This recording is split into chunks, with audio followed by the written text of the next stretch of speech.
husband is cheating on me with my best friend. I sent him screenshots of his conversation with her and my conversation with a Tinder guy I'm meeting on Friday. Plus update. Original post. I, female 29, had to move for a few months to a different city for my studies. I moved in September and I'll stay here until June. My sister called me to say that I saw him with my best friend. We wouldn't have thought anything about it if my sister didn't say that she had a sense that they looked caught. I logged into his phone and saw the texts, including the ones discussing the interaction with my sister. I sent him all the screenshots. I also made a Tinder account and started talking with the guy.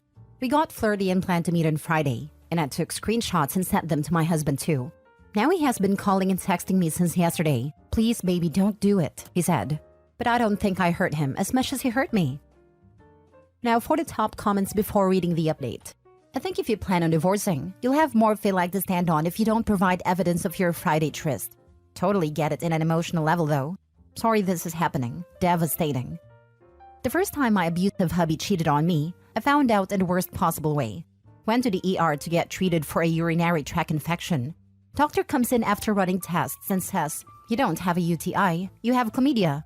I called my husband and told him he had best get checked, and to call his girlfriend to get checked too.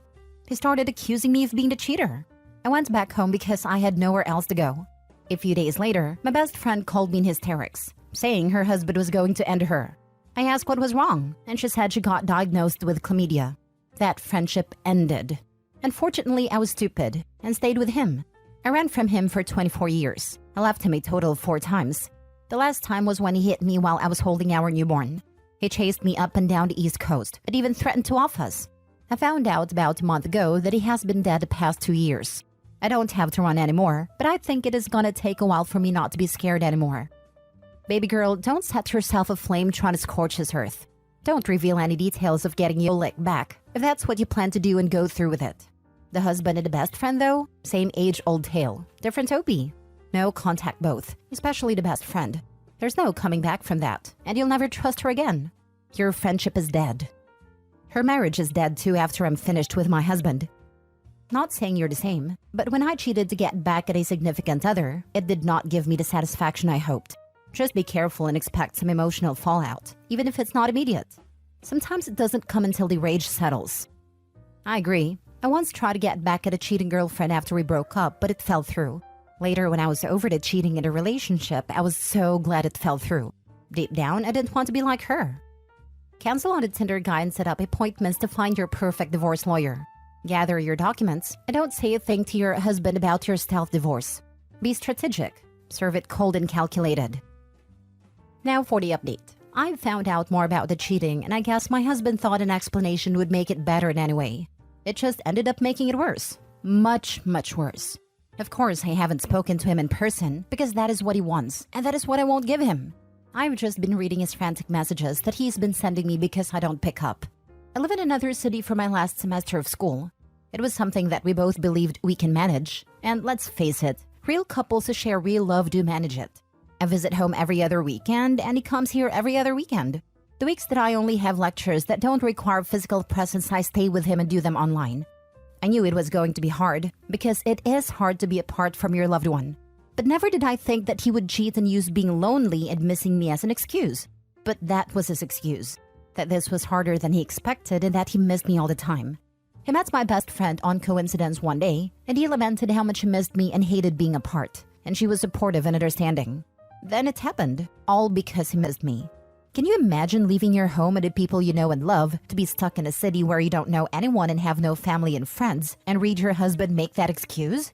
I called my best friend's husband on Friday and told him everything. I wanted to know everything before I ruined another marriage, especially because she and her husband have 2 children. I apologized to him and told him that I wasn't sure if he wanted to know or not, but that he would probably eventually hear about it, and maybe it is better that he heard it from me rather than gossipy acquaintances. He was shocked and devastated, but he thanked me. We ended up talking for 4 hours trying to remember if we missed any red flags, and how stupid we must have been not noticing any. I've heard that he has moved out with his children. The only text I got from her was that I was vindictive, and not to worry because her husband loves her and that I didn't succeed in my revenge.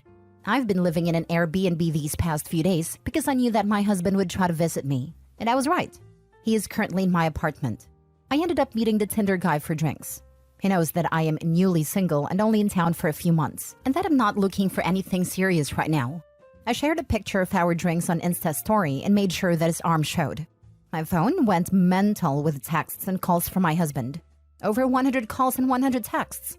To be honest, I felt that I needed to meet someone to talk to anyway. While I know few people here, I don't really have any friends, so it was nice to just meet and talk to someone. He is very good looking too, so I will definitely keep in touch. And he texted me yesterday about meeting again. So nothing happened on Friday. Eventually it will. I know that I will never hurt my husband the way he hurt me because I don't believe he ever loved me like I loved him. He hurt me because I love him. I hurt him because he loves himself. He and your best friend are both pieces of trash. I lived apart from my husband in different cities for the first couple of years of our relationship. We saw each other weekly like you. Sure, it is not fun to be apart. But it's certainly not like being abandoned, and it would never cause any normal, faithful partner to immediately rush into betting your best friend. He cheated because he wanted to cheat, and because you weren't around to find out, it made him feel guilty. Exactly. He cheated because he knew I wasn't around, and he brought her to my home, twice, before realizing he was being a douche. Don't ever go back to your husband, and your ex-BFF is a POS too. I hope her husband divorces her. He will. I've heard gossip, and he actually spilled all the tea. He doesn't think she is worth saving a marriage for. Haha, good. Too bad for the kids, but she only has herself to blame. I know, but I don't think it is better for the children to have parents who don't love each other. Yeah, I spent my entire childhood wondering why the hell my parents were even married, and wondering when they would just break up. It was because my mom got pregnant with my brother. It was a pregnancy marriage. My dad finally had enough, and they finally divorced when I was 18. I couldn't believe it took 20 years.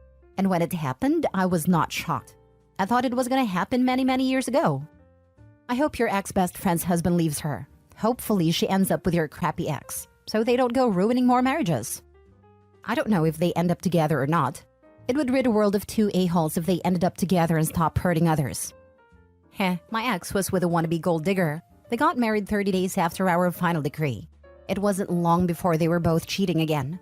She thought he was on a fast corporate track. They made my life hell because I got the stock options, half his pension, alimony, and child support. I laughed when I heard he was hiding the credit cards, and he emailed that he was, "Oh, I'm so sorry, and wants all our good times back." When I replied, I said, "They really weren't that good for me. No thanks. Been divorced for 28 years and he still tries to play me. Really hope you don't have a kid with this guy, or go back. Sure, you deserve better." Next story. My husband is too busy and too important to care about our children, and I'm sick of it. My husband is a surgeon, and according to him, he's the most important person in the world. A god among men who casually determines life or death, and is far, far too important to be bothered by the trivial concerns of us mere peons. Concerns like maybe you should spend some time with your freaking girls? But oh no, you see, he works so hard and has so much pressure that when he's home, he has to be sequestered from the annoying sounds of our girls playing. Or, being happy to see him. My dad has picked up the slack. He's been the one that changed their diapers. I drop them off at school and go to work. Dad picks them up and stays with them till I get home. My dad was the one who taught them to ride a bike. My dad is the one who shows up to the plays and dance recitals. He's the one that helps with the homework. My dad is the one who dresses as Santa. My dad is the one who does the Easter egg hunts and tea parties. My husband is far too important for any of that. And despite the fact that my husband has absolutely no interest in our kids, he is still mad that the kids are closer to my dad and him. So my dad is now struggling financially. We have the means to help him, but my husband doesn't want to. I'd rather see my dad move to the other side of the country and removed from our kids' lives. I put my foot down and he goes on to Reddit to whine about it.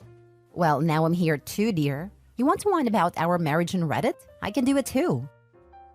Now for the top comments before reading the update. Your dad's a great dad and grandpa. Your kids will know that. The kids love him. He's been a daily fixture in their lives since they were born. They know him better than they know their father. Maybe it's time to put dad on a payroll for all the caregiving duties. It's not money given to him, but money owed to him for the work he does. I work with doctors, including surgeons. I don't know a single male surgeon that doesn't have a side chick and is not divorced, often multiple times. Surgeons are a mess, and they are the last people I would ever date. Yes, I know there are good ones, but they're extremely rare. My ex-fiance's dad was a surgeon, and while we were dating, he introduced his entire family to his side chick and moved her into their home, instructing his grown sons to call her mom name, and his then wife move into the guest room. She eventually moved into an apartment and then ended herself 6 months later. The callousness that all of those men showed that woman was what broke us up. I couldn't believe it. His dad had no accountability or remorse.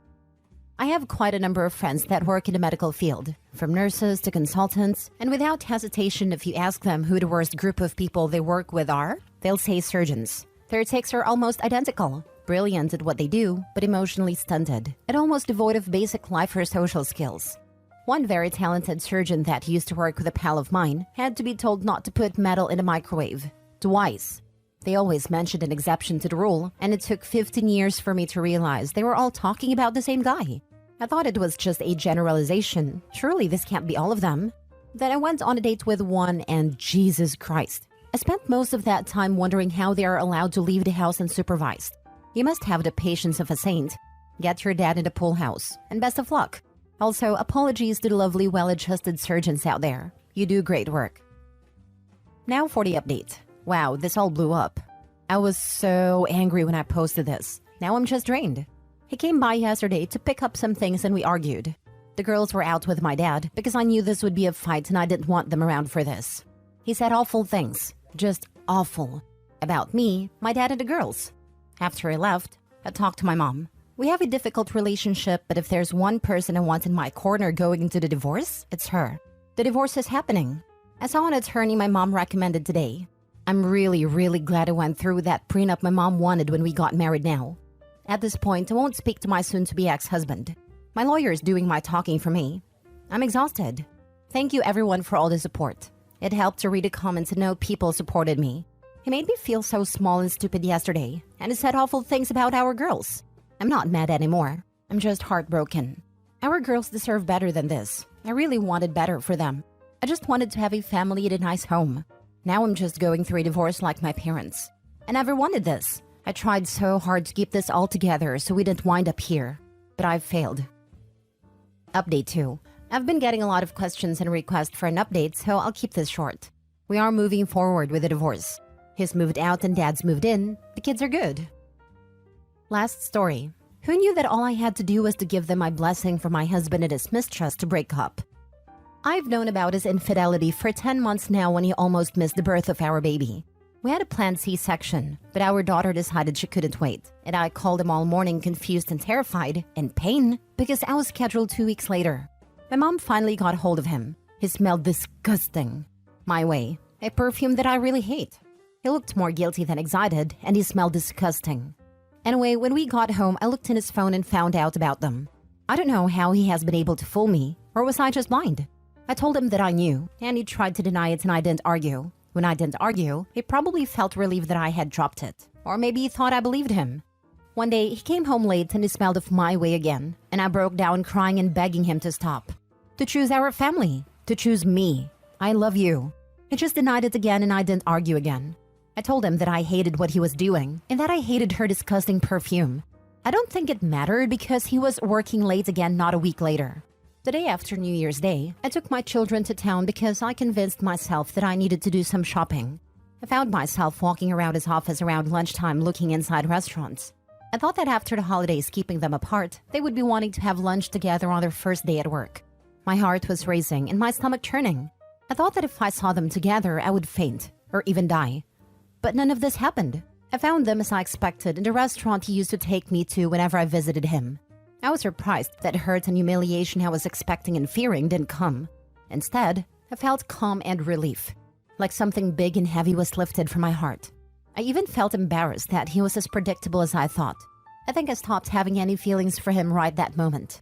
It reeked of my way in the whole restaurant, or maybe I just imagined it. I told them that I wasn't there to cause trouble, but that I needed to see for myself. I told her that she had won and that now she could have him. I told him that if he followed after me, that I would scream, because he was about to. When he got home, he wanted to talk. I told him that I wasn't angry or hurt anymore. He could be with her. For almost 2 weeks now, they have been arguing and fighting over text, because he ended the affair. I will never understand how some people function. Why weren't my tears and pleas enough for him to end it? But my blessings were. Because illicit affair, mistrust, and gaslighting you are thrilling and power games that make them feel important and like special snowflakes. Impending divorce, STD check, lawyers, alimony and child support, home wrecker? don't have quite the same sexy flavor to them. Right, he didn't want to be with her. He wanted to bed her, sneak around, and get a rush from feeling like a young hot guy while his wife stays stuck at home with the kids.